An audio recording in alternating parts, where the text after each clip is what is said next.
Hello, my name is Joe Robertson, and today we're going to take a look at what we call an insider threat attack. That is when an employee or a contractor of a company commits a cybersecurity attack against the organization it is working for. Now, as always, when I'm covering these, I do change things up a little bit. I don't use the real name of the company. I try not to be too hard on these people, but this is based on a real disclosure to the SEC. So let's jump in. So here's the disclosure side, which is pretty close to the original one. And basically what happened is a company hired some offshore contractors for customer support, and those contractors were bribed, allegedly, by outside sources to provide information about their customer base.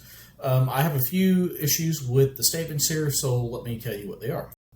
Right off the bat, in this opening quote, I start raising eyebrows because they're trying to convince me that they've managed to hire multiple offshore contractors that were bribed by a foreign threat actor to provide information about their customers.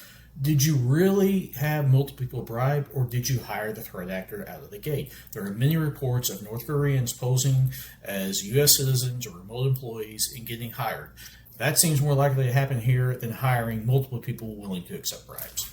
The other thing about this is they did not disclose this until they received a ransom from the threat actor to not disclose this information to the public. Interesting enough is they flagged this that they knew about this months prior. So this incident did not become material, as you see down here, when they disclosed it until they received the ransom notice, but they actually knew that this data was leaked months prior.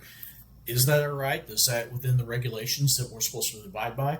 I don't know. That's for an attorney to answer. The other thing about this is that no one's really thinking of is because this was a financial institution, they were able to get account balances and transactions that were made. So you're able to see people with big balances. And this opens up the risk of physical harm, such as kidnappings or being held for ransom physically, as we've seen in some financial industries. So all in all, not great. This probably could have been prevented by doing some better due diligence on your remote contractor hire. And as always, it's usually not the complicated technical things that get used. It's the basic things that get overlooked.